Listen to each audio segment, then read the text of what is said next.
Okay, we're talking about getting real understanding. Not only that the rich have to get understanding of themselves, but also the abused, the colonized, the enslaved people.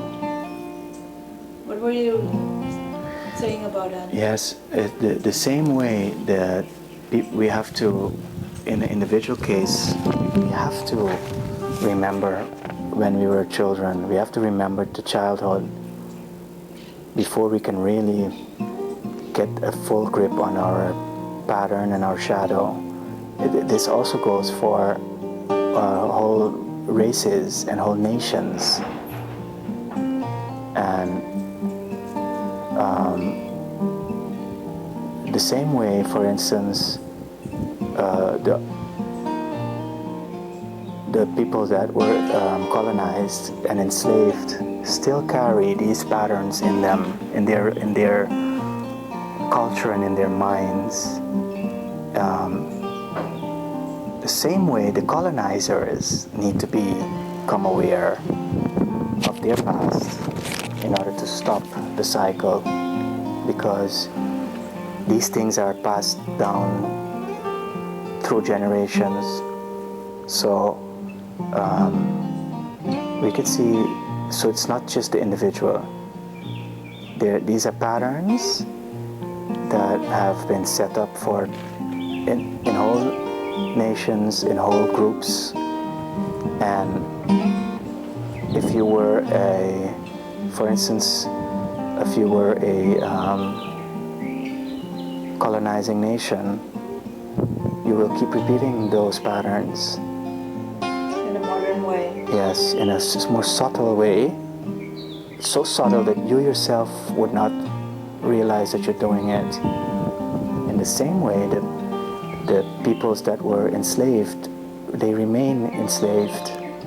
We know that the prison, American prison, is not only holds the most people almost more than the rest of the whole world put together, but they're almost all African Americans to a very high degree. So we see there this cycle.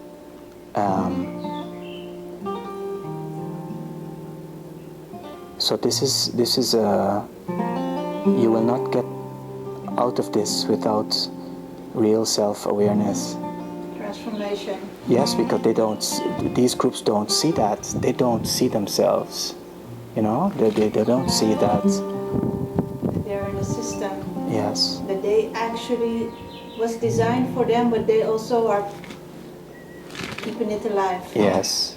And they don't see that we will keep repeating history until we awaken, until that one eye awakens and we really start to see what we are really doing. And that's the thing, by people at an individual level, but also at the collective level, they don't see really what they're doing.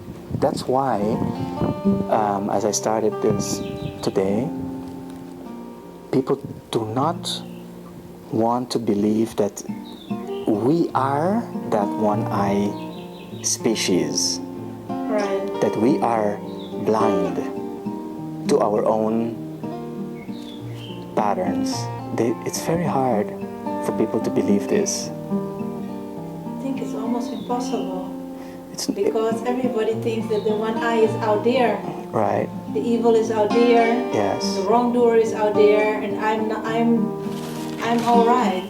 Yes, it's very, and that's why. I'm a part of that. That's why until now, this only the Jungian group has been busy with this type of work in very select circles in psychotherapy, where most people would never reach. It's very practically people with a lot of money and with a very high level of education, but it has not been developed down to the community level. No, down to the level of community movements, where instead of playing games we would do this. It is possible, but the whole system has to realize that this is the only way out. It is possible, but it would mean that this practice of self-awareness would become the core business of the planet, of the groups, of the organizations, of the nations. Because if we were to truly see ourselves, we couldn't live with ourselves. If we were to truly see what we are doing, we couldn't live with ourselves. It would be it's a painful experience that maybe you are your biggest wrongdoer in your life. Yes, you are your biggest enemy in your own life, and you are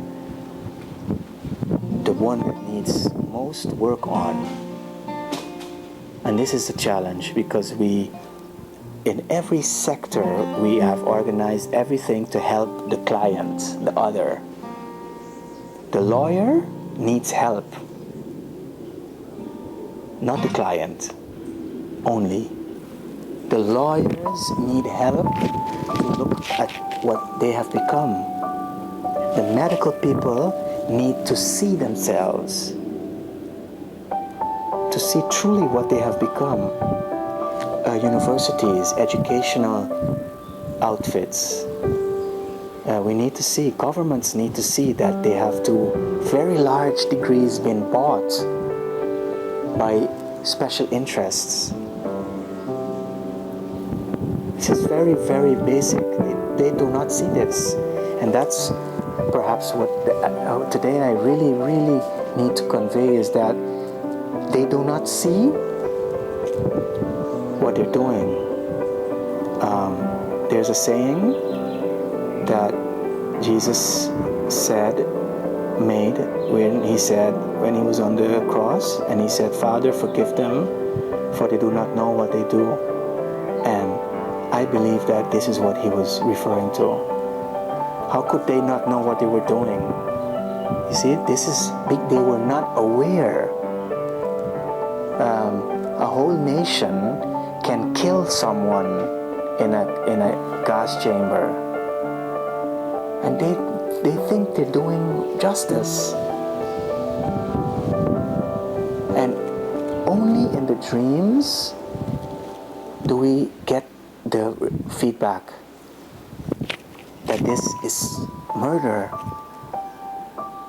You see, we do not see this. We don't see that there's a huge amount of people dying of hunger, and all the resources are going to wars and to things that if we were to truly see what we are doing, we couldn't live with ourselves.